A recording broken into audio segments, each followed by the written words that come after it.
yes Congress లో వేడి BRS లోకి వెళ్ళిన వాళ్ళకి కూడా రిజల్ట్ ఏ విధంగా ఉందో గత ఎన్నికల్లో మనం చూసాం. yes అది ప్రజలు నిర్ణయిస్తారు 100% నేను చెప్పాను ఇందాకనే అది ప్రజలు నిర్ణయిస్తారు కదా. అవును తర్వాత జరిగే పరిణామాలకు వాళ్ళే కదా బాధ్యత వహించాల్సింది. ఓకే వాళ్ళే నిర్ణయం తీసుకోవాలి. బాలరాజు గారు మీరేమో ఫిరాయించిన ఎమ్మెల్యేలు అంటూ కోర్టు మెట్లెక్కారు, వాళ్ళు చూస్తే బీఆర్ఎస్ లోనే ఉన్నామంటున్నారు. ఇంతవరకు అంటే కాంగ్రెస్ పార్టీలో అయితే జాయిన్ అవ్వలేదు. కండువా కూడా అది జాతీయ జెండా కానీ కాంగ్రెస్ జెండా కాదు, కండువా కాదు, జాతీయ జెండా కానీ కాంగ్రెస్ కండువా కాదు. సో మీరెందుకు కోర్టు మెట్లు ఎక్కినట్టు? మేడం ముందుగా మీకు అదేవిధంగా హెచ్ఎంటీవీ ప్రేక్షకులకి యాజమాన్యానికి ప్యానెల్ పెద్దలు భారతీయ జనతా పార్టీ ప్రతినిధి దిలీపాచార్యన్నకు అదేవిధంగా కాంగ్రెస్ పార్టీ ప్రతినిధి సుదీర్ఘ కాలం మరి కాంగ్రెస్ పార్టీని మోస్తున్నటువంటి మా అన్న గౌరీ సతీష్ అన్నకు నమస్కారం. ఇలా ప్రధానంగా 2-3 అంశాలు హెచ్ఎంటీవీ ద్వారా చర్చించుకోవాల్సింది. మేము ఏం అంశాలు చర్చించుకోవాలి? ఇవాళ పార్టీ ఫిరాయించిన ఎమ్మెల్యేలు ఎవరైతే ఉన్నారో ఫిరాయించలేదని చెప్పేసి వాళ్ళు మాట్లాడుతా ఉన్నారు. ఒకవైపు పార్టీ ఫిరాయింపులు జరగకుండా ఏ విధంగా మరి కాంగ్రెస్ పార్టీ సంబంధించినటువంటి ప్రభుత్వ సలహా అధికారంలో అయితే కాంగ్రెస్ పార్టీ మరి ఇలా పార్టీ వాళ్ళు బీఆర్ఎస్ లో ఉన్నామని చెప్పి వాళ్ళు చెప్తా ఉన్నారు అంటున్నారు. మరి బీఆర్ఎస్ పార్టీలో ఉన్న ఎమ్మెల్యేలకు ఇవాళ పోచారం శ్రీనివాసరెడ్డి గారికి ఏ విధంగా ప్రభుత్వ సలహాదారు పోస్ట్ ఇచ్చారు? అదేవిధంగా కాంగ్రెస్ పార్టీలో చేరినటువంటి దానం నాగేందర్ గారు మరి వారు ఒకవేళ బీఆర్ఎస్ లో ఉన్నైతే వారు ఏ విధంగా బీఆర్ఎస్ పార్టీ కాంగ్రెస్ పార్టీ ఎంపీగా వారు పోటీ చేశారు? అదేవిధంగా ఇప్పుడు ఒకవేళ కడియం సీఆర్ గారు బీఆర్ఎస్ పార్టీలో ఉన్నట్టయితే వారి కూతురు మాత్రం కాంగ్రెస్ పార్టీని ఏ విధంగా పోటీ చేసింది? వారి కూతురు కోసం ఏ విధంగా కడియం సీఆర్ గారు ప్రచారం చేసిర్రు?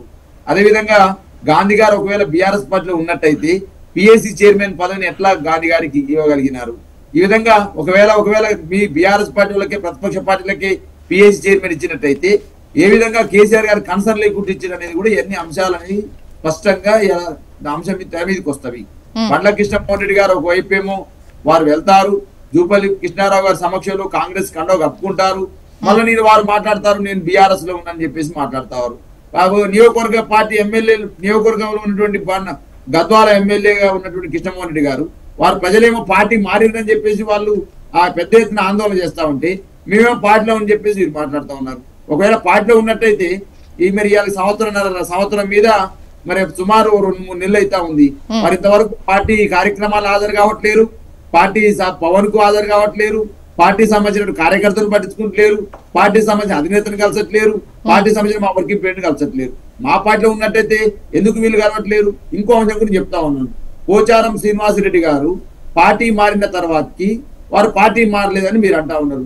ఇవాళ బీఆర్ఎస్ పార్టీ నాయకులుగా మాజీ కార్పొరేషన్ చైర్మన్ గా ఆ రోజు రేవంత్ రెడ్డి గారు పోచారం శ్రీనివాసరెడ్డి గారి ఇంటికి వస్తే మేము అందరం కూడా మా పార్టీ నాయకుడు పోచారం శ్రీనివాసరెడ్డి మేము పోయి కలుస్తామని చెప్పేసి అంటే మా మీద అక్రమంగా కేసులు పెట్టి మమ్మల్ని జైలు చేసే ప్రయత్నం చేసినారు. అంటే మా పార్టీ ఎమ్మెల్యే ఏంటి మేము పోయి కలిస్తే ముఖ్యమంత్రి రేవంత్ రెడ్డి కలిస్తేనేమో ఆయన మీద ఎటువంటి కేసు లేదు. మా పార్టీ నాయకులు మీరే అంటారు కదా వాళ్ళు పార్టీ మారలేదంటారు కదా, మరి మేము పోచారం శ్రీనివాసరెడ్డి గారి ఇంటికి పోతే ఎందుకు మా మీద కేసు పెట్టిర్రు, ఎందుకు జైల్లో పెట్టే ప్రయత్నం చేశారు అనే అంశాన్ని కూడా స్పష్టంగా చెప్తా ఉన్నాను. ఇవాళ 1985లో పార్టీ ఫిరాయింపులు చట్టాన్ని తీసుకొచ్చినామని చెప్పేసి గొప్పలు చెప్పుకునే కాంగ్రెస్ పార్టీ అదే పార్టీ ఇవాళ పార్టీ ఫిరాయింపులు చేస్తూ దానికి తూట్లు కొడుతూ ఆ చట్టానికి ఇవాళ నేను తగుదునమ్మని మాట్లాడితే మనం ఏం మాట్లాడాలి? ఇవాళ కనీసం పార్టీ మారిన ఎమ్మెల్యేలు మేము పార్టీ మారినామని చెప్పుకునే పరిస్థితి లేదు. ఒకవేళ మీకు దమ్ము ధైర్యం ఉంటే మేము వేరే దాని మీద బీఫామ్ మీద గెలిచినాం, వేరే పార్టీ మీద గెలిచినాం, కేసీఆర్ భిక్షతో గెలిచినాం కాబట్టి మీరు రాజీనామా చేయండి.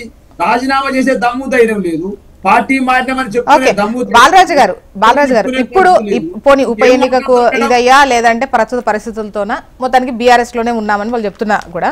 అండ్ గతంలో కూడా అంటే మీరు ఎట్ ఎ టైం ఇప్పుడు మీరు వెళ్ళింది ఎందుకు కోర్టుకి అంటే లెక్క ప్రకారం కరెక్ట్ కాదు, తీసుకోవాల్సినటువంటి సంఖ్యలో తీసుకుంటే మీరు కూడా వెళ్లే వాళ్ళు కాదు. అండ్ గతంలో మీరు కాంగ్రెస్ నుంచి చేర్చుకున్నప్పుడు కూడా ఒక్కసారిగా గంపగుత్తగా అందరు వచ్చి జాయిన్ ఏం అవ్వాల, అప్పుడొకరు వచ్చి జాయిన్ అయ్యారు. ఆ తర్వాత లెక్క సరి చూసుకున్న తర్వాత కోర్టుకు వెళ్ళినా కూడా వాళ్ళకి చెల్లకుండా అయింది, అవునా కదా? సో ఇప్పుడు మీకు సంఖ్య ఉంది వాళ్ళకి లేదు, అది ఒక్కటే లెక్క తప్ప మామూలుగా అయితే మీరు చేసిన పనే వాళ్ళు చేస్తున్నారు, తక్కువ మోతాదులో ఉందేమో అనుకుంటా. నేనేమంటే మేడం ఇప్పుడు బార్లు తెరుస్తాము, గేట్లు తెరుస్తాము, బీఆర్ఎస్ పార్టీని కథం చేస్తాము, బీఆర్ఎస్ పార్టీని ఉండనే ఉండదు, నామరూపాలు చేస్తాము, మొత్తం బంగాళాఖాతంలో కలుపుతా ఉన్నాడు సీఎం రేవంత్ రెడ్డి మాటలు 2 ఏళ్ల కాలంలోనే 22 నెలల్లోనే ఏమైందో అర్థమైంది. రివర్స్ అయింది, సీన్ అంతా రివర్స్ అయింది. ఇవాళ బీఆర్ఎస్ పార్టీ గత్యంతరం అనేటువంటి పరిస్థితికి వచ్చింది. బీఆర్ఎస్ పార్టీ పేరు చెప్పుకోకపోతే నీ కాంగ్రెస్ పార్టీ కండవ కప్పుకున్న ఎమ్మెల్యేలకు ఇవాళ ఏరే పరిస్థితి వచ్చింది.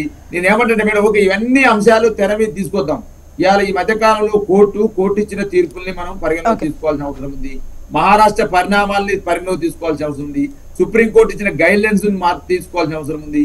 సుప్రీంకోర్టు గైడ్ లైన్స్ ప్రకారం ఏం చెప్పారు? సుప్రీంకోర్టు స్పష్టంగా చెప్పింది స్పీకర్ గారికి, అయ్యా ఇంకెన్ని రోజులు నానుస్తారు మీరు, మీ దగ్గర ఎన్ని రోజులు ఫైల్ పెట్టుకుంటారు, ఎమ్మెల్యేలు ఇచ్చినటువంటి దానికి ఎందుకు మీరు నోటీసులకు స్పందించట్లేరు, ఎందుకు వాళ్ళ మీద అనర్హత ఓటు వేయట్లేరు అని చెప్పేసి స్పష్టంగా సుప్రీంకోర్టు చెప్పింది. బాలరాజు గారు ఇంతకుముందు అంటే దానం నాగేందర్ గురించి కడియం గురించి మాట్లాడినప్పుడు సో వాళ్ళైతే ఇంతవరకు వివరణ ఇవ్వలేదు. వాళ్ళ టైం అడిగిన వాళ్ళ లిస్ట్ లో ఉన్నట్టున్నారు. సో వాళ్ళని ప్రస్తావించారు కాబట్టి అది మెన్షన్ చేస్తున్నా. సో వాళ్ళ టైం అడిగిన వాళ్ళలో ఉన్నారు అంటే వాళ్ళు బీఆర్ఎస్ అని ఇంకా చెప్పలేదు, జాయిన్ అవ్వలేదని చెప్పలేదు. చూద్దాం.